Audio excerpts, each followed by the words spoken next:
Қайырлы күн баршаңызға, менің каналыма қош келдіңіздер. Бүгін жейдеге осындай жағаның лекаласын тұрғызып, оны өңдейтін боламыз. Менің каналыма тіркеліп, видеома лайк басып кетіңіздер.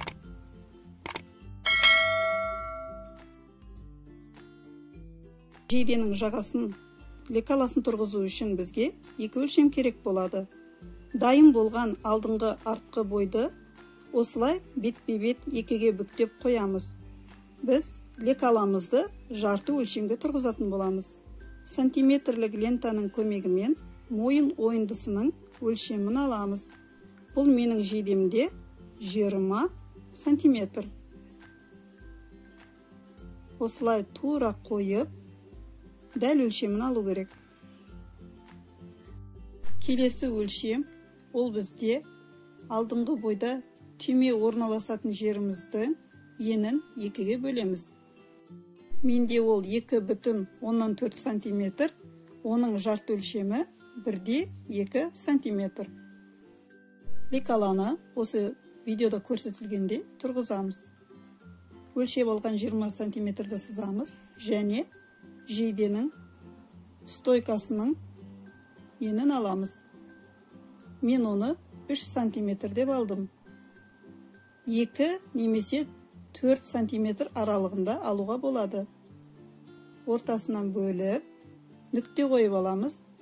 Және 20 сантиметрді ортасынан бөліп, 2 нүктені қосамыз.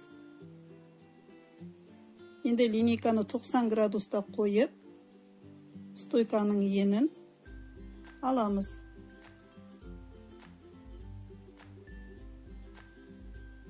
Осы сызылған нүктелердің бәрін қосып шығамыз. Және ұшын доғалдап аламыз. Міне бұл біздің жағамыздың стойкасы, немесе астыңғы жаға.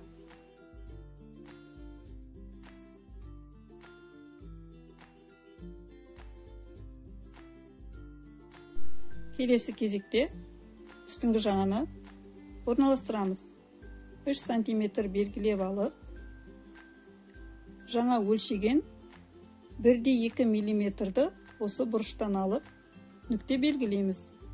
Енді осы нүктені түзумен қосып аламыз және ортасын табамыз. Үстіге 1 сантиметр көтереміз.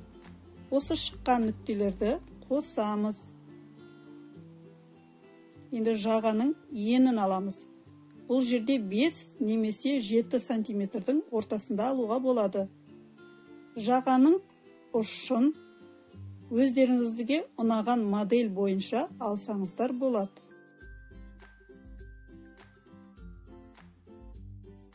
Менің жейдемнің жағасы осылай болады деп шештім.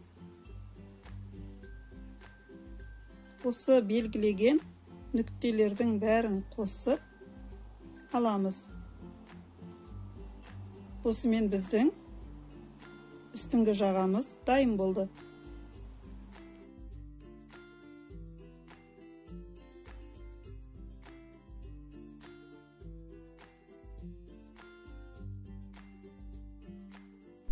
Ендігі кезекте негізгі матамызды 2 бүктеп жағаларды орналастырамыз.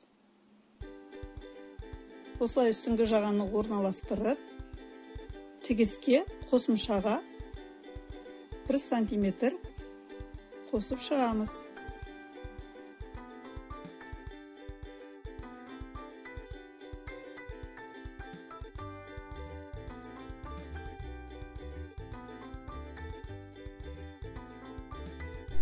Астыңғы өлшегінде орналастырып, оның да тігісіне 1 сантиметр қосып аламыз.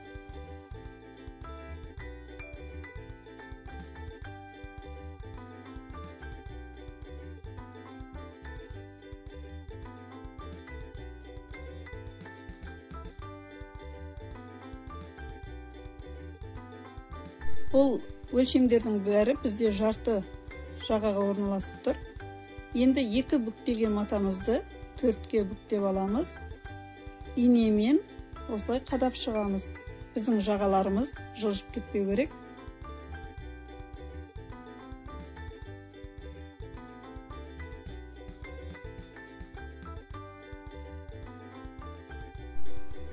және осы қосымшалармен қиып аламыз.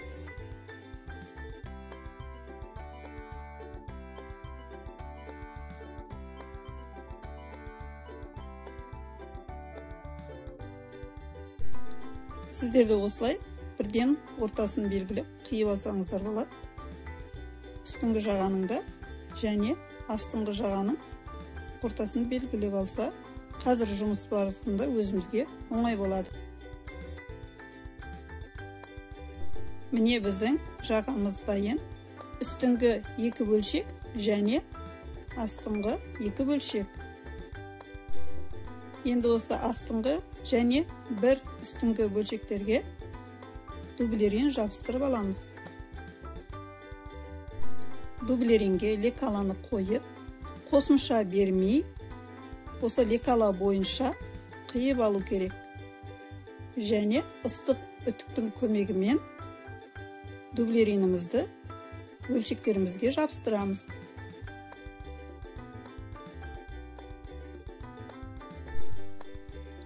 Дублеринді жабыстырып алып, келесі бөлшектерін бірін-бірінің үстіне қойып, осылай дайындап алып, жағаның ортасынан бастап тігетін боламыз. Бірінші ортасынан бір жағына қарай тігіп аламыз.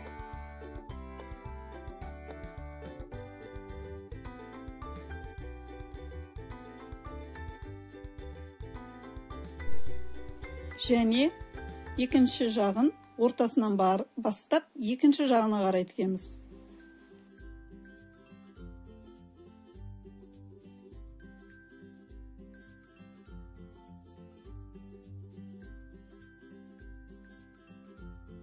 Жағамыздың ұшы әдемі көріну үшін осылай бұрышын қиып аламыз және артып тұрған жерлерін қиып тастау керек қосымшаны.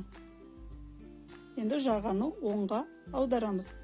Үшкір заттың көмегімен де аударып алсаңыздар болады. Енді жағаны үтіктейміз. Біздің дублерин жабыстырған жеріміз ол жағаның үстіңгі беті болады. Енді стойкамызды үтіктеп дайындап алайық. Дублерин жабыспаған стойкамыз ол біздің жағамыздың сыртқы бөлігі болады.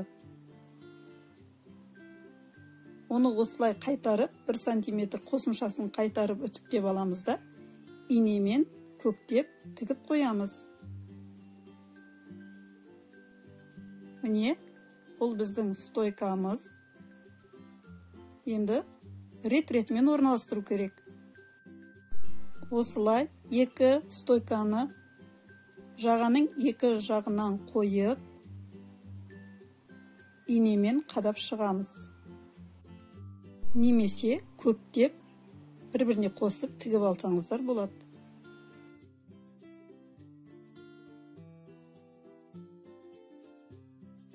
Инемен осылай қадап дайындап алдық. Енді машинкемен тігіп алайық. Стойканың ұшынан бастап, келесі ұшына дейін қосымша 1 сантиметр арқылы тігіп шығамыз.